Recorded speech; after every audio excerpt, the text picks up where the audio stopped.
Om Swastiastu. Assalamualaikum warahmatullahi wabarakatuh. Salam sejahtera bagi kita semua. Salam namo buddhaya, salam kebajikan rahayu. Teman-teman semua, dalam kesempatan yang berbahagia ini saya ingin mengajak teman-teman untuk merenungkan suatu tema yang sangat penting dan juga relevan bagi kehidupan kita sehari-hari.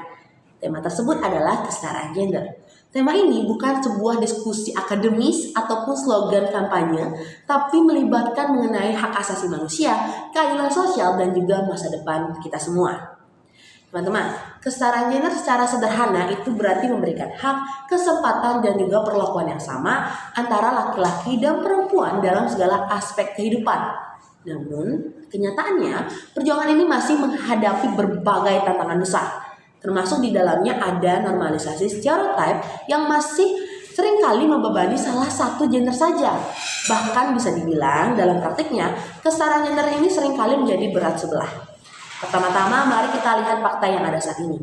Di Indonesia, meski telah banyak kemajuan dalam hal kesetaraan gender, seperti laporan dari World Economic Forum tahun 2024, menunjukkan adanya peningkatan skor kesetaraan gender di Indonesia sebesar 4,88% dari tahun 2006. Yang kini itu berada di angka sekitar 68,6%. Namun, peningkatan ini masih jauh dari kata selesai ataupun sempurna. Ketimpangan gender masih jelas terlihat dalam berbagai bidang, mulai dari partisipasi ekonomi, kesehatan, pendidikan, hingga representasi politik. Bahkan stereotip gender ini yang mengakar dalam budaya kita seringkali menghambat perempuan untuk berkembang secara penuh, sementara laki-laki itu pun terbelenggu dengan tuntutan pola maskulinitas yang kaku.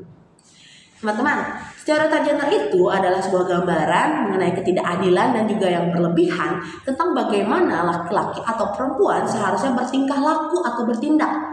Dan ini itu masih dinormalisasikan secara luas.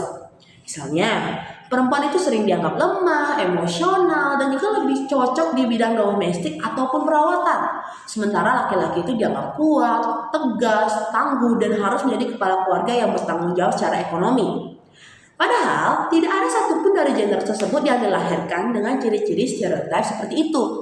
Stereotip ini mengekang kebebasan individu untuk memilih jalan hidupnya berdasarkan minat dan juga potensi, bukan berdasarkan jenis kelamin.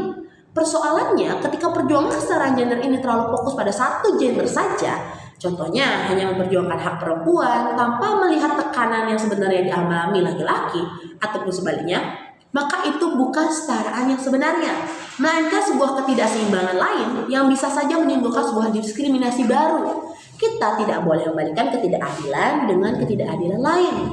Kesetaraan sejati adalah kesetaraan tanpa menghilangkan perbedaan. Ada perbedaan biologis dan sosial yang tidak bisa diabaikan, tetapi itu tidak boleh menjadi alasan kita untuk melakukan diskriminasi, stereotip, ataupun perlakuan tidak adil kepada salah satu pihak. Nah, kesetaraan ini berarti memberikan ruang dan juga peluang yang sama untuk berkembang, menghargai peran dan juga kontribusi masing-masing peran, serta menghapus stigma yang merugikan. Nah, kita sebagai anak muda ini yang hidup di era globalisasi yang cepat berubah dan penuh akan tantangan, kita itu punya peran yang besar untuk memengaruhi mindset masyarakat tentang kesetaraan gender. Berikut beberapa hal yang mungkin bisa saya harapkan kita lakukan bersama. Pertama, kita harus membuka dialog yang inklusif mengenai isu gender ini.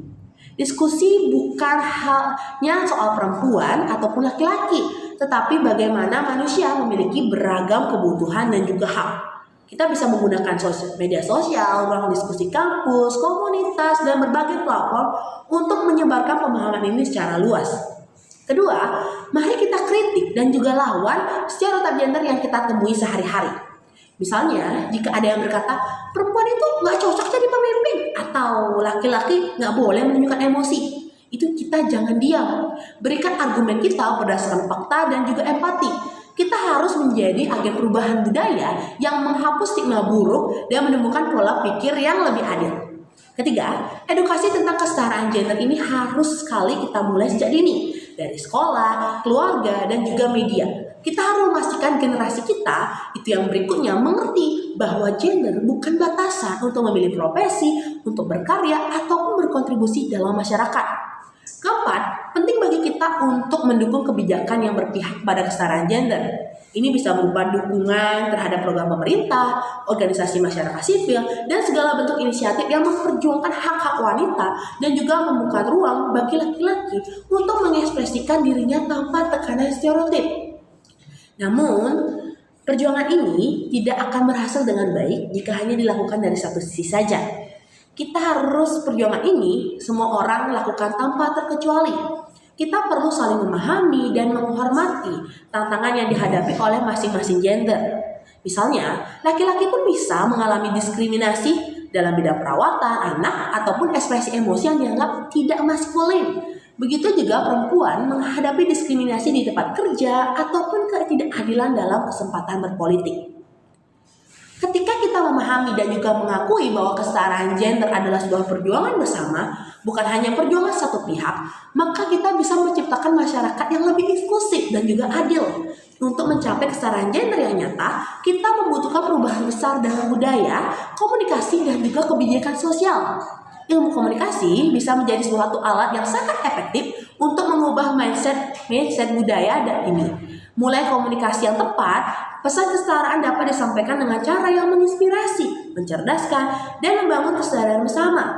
Media massa, media sosial, kampanye, hingga dialog antara generasi harus dimanfaatkan untuk menanamkan nilai kesetaraan secara konsisten dan berkelanjutan. Sebagai penutup, saya ingin mengingatkan bahwa kesetaraan gender bukan hanya tentang perempuan atau laki-laki secara terpisah, melainkan tentang keadilan dan juga kemanusiaan. Kita semua memiliki peran untuk menciptakan dunia di mana setiap orang tanpa terhalang gender, tanpa terkecuali dapat bermimpi, berkembang, dan berkontribusi sebaik-baiknya. Mari kita lawan stereotip yang membatasi kita. Mari kita buka pintu peluang bagi semua. Dan mari kita wujudkan masyarakat yang benar-benar setara dan berkeadilan. Itu sekian dari saya. Maaf bila ada kesalahan. Akhir kata saya ucapkan terima kasih. Om Santi Om. Wassalamualaikum warahmatullahi wabarakatuh. Salam sejahtera bagi kita semua. Salam nama budaya, salam kebajikan. Rahayu.